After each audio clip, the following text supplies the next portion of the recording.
कि 1 जनवरी के शाम 7 बजे ही उस डॉक्टर के द्वारा इस मृत व्यक्ति को किडनैपिंग कर ली गई। और इसका अंदेशा जब इन लोगों को प्राप्त हुआ रात्र के 12 बजे, तो तुरंत जाकर के इन लोग इसके परिजनों में नारायणपुर थाना में जाकर के इसकी सूचना दी है कि हमारे यह जो मृत है इसका अपहरण डॉक्टर के द्वारा कर दिया गया। लिखित आवेदन के आधार पर पुलिस जो है उस डॉक्टर और उसके कुछ सहयोगी कर्मी को भी अपने गिरफ्त में लाकर के थाना में पूछताछ प्रारंभ किया। उस घटना के पीछे जो षड्यंत्र था उस षड्यंत्र तक पुलिस पहुंचने की काम कर रही थी, लेकिन विडंबना है, कहता है कि जनप्रतिनिधि वो होते हैं जो जनता के सुख और दुख में काम आवे। और जब ऐसा पीड़ा, ऐसी पीड़ित स्थिति जब किसी के गांव में, किसी के घर में, किसी के समाज में, किसी गरीब में उत्पन्न हो जाए, तो स्वतंत्र एवं निष्पक्ष रूप से जनप्रतिनिधि को उसके पीछे में काम करना चाहिए। अपराधी है तो अपराधी को सजा मिलना चाहिए, और जो पीड़ित है तो उसको न्याय मिलना चाहिए। लेकिन यहाँ के जो वर्तमान विधायक है, जिसको हम लोग पप्पू के नाम से जानते हैं, इरफान अंसारी, इरफान अंसारी का ये कारनामा जो है बड़ा ही विचित्र है। इन्होंने पुलिस के द्वारा जो इन लोगों के लिखित आवेदन के आधार पर षड्यंत्रकारियों तक पहुंचने का प्रयास कर रहा था, और निश्चित रूप से पुलिस अगर स्वतंत्र एवं निष्पक्ष रूप से काम करती तो आज वो व्यक्ति जो दुनिया में नहीं रहे, वह व्यक्ति जीवित होता। लेकिन चूंकि पुलिस पर इरफान अंसारी ने दबाव बना करके उन अपराधियों को पुलिस के चंगुल से छोड़ा दिया, मनोबल उस डॉक्टर का इतना बढ़ गया, उसके सहयोगी का इतना बढ़ गया, उन्होंने जा करके जो है उस बेचारे को हत्या कर दिया, जैसे कि ये लोग बता रहे हैं। और सप्ताह दिन बीत जाने के बाद उस मृत व्यक्ति का घाटी जंगल में लाश बरामद होता है। और लाश बरामद होने के बाद आज सप्ताह दिन से ऊपर हो गया, फिर भी अपराधियों तक पुलिस नहीं पहुंची है। यानी सोच सकते हैं कि जो जनप्रतिनिधि हैं, वह जनप्रतिनिधि किस प्रवृत्ति के हैं कि अपराधियों को संरक्षण देने की काम करती है।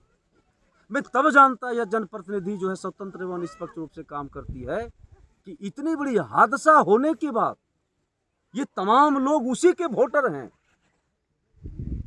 बावजूद एक पक्षी कार्रवाई कर रहे हैं। आज तक उस मृतक के घर में विधायक का नहीं पहुंचना कहीं न कहीं दर्शा रहा है कि वह अपराधियों को संरक्षण दे रहा है और अपराधी के पक्ष में काम कर रहा है। जी, मैं बता दूं, यह विधायक का इतिहास रहा है कि मुस्लिम समाज के कोई भी नेता, कोई भी कार्यकर्ता, कोई भी व्यक्ति आगे उठने का प्रयास करता है, उसको यह इसी तरह से षड्यंत्र करके जो है इस दुनिया से वो विदा करने का काम करता है। पिछले वर्षों ऐसा ही घटना, एक लोकप्रिय शिक्षक जो है सो सिकंदर जी थे, उसके साथ भी इसी प्रकार का घटना हुआ।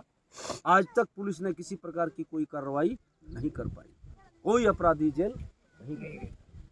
पिछले दिनों बगल में जो है दिघारी में भी ऐसा ही घटना घटा है, लोहारंगी के बगल में भी ऐसी घटना घटा है। यानी दर्जनों ऐसी घटनाएं घटते जा रही है, और नारायणपुर पुलिस वो दर्शक बन करके बैठा हुआ है, और विधायक का संरक्षण ऐसे तमाम अपराधियों पर जो है। कारण है कि लगातार इस प्रकार की घटनाएं घटते जा रही है, और पीड़ित परिवार पीड़ा में दबते चले जा रहे हैं। मैं आज सोशल मीडिया के माध्यम से नारायणपुर पुलिस को और जिला प्रशासन को यह आगाह करना चाहता हूं, यह घटना जो घटी है, पीड़ित परिवार ने जो थाना में जो 1 तारीख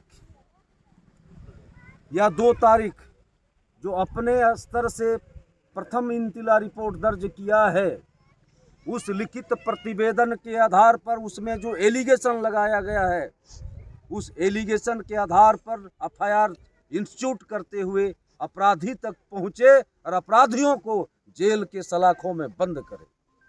अगर पुलिस एक सप्ताह के अंदर इस प्रकार की कार्रवाई नहीं करती है और स्वतंत्र एवं निष्पक्ष रूप से कार्रवाई करते हुए अपराधियों को पकड़कर जेल के सलाखों में नहीं भेजती है और पीड़ित परिवार को न्याय नहीं दिलाती है, तो भारतीय जनता पार्टी छोड़ने वाली नहीं है।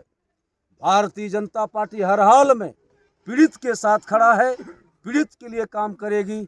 हम लोग सिर्फ वोट की राजनीति नहीं करते हैं, हम लोग जनहित का काम करते हैं। हमें जनहित से लगाव है और जनता के साथ अन्याय अगर होगा तो भारतीय जनता पार्टी ये बर्दाश्त नहीं कर सकती है। मैं जाति और मजहब का काम नहीं करता हूं, हम सिर्फ विकास का काम करता हूं और लोगों को न्याय दिलाने का काम करता हूं।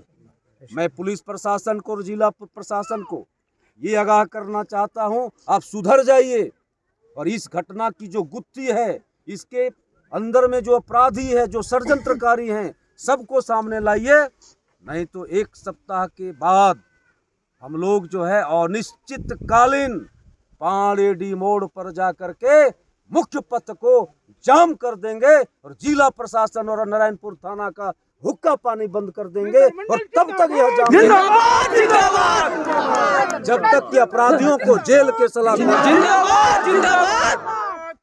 मैं निश्चित रूप से फिर से हम जिला प्रशासन आगाह करना चाहता हूं, कानून हम लोग हाथ में नहीं लेना चाहते हैं, लेकिन कानून अगर काम नहीं करेगी तो कानून को भी हम लोग छोड़ने नहीं जा रहे हैं।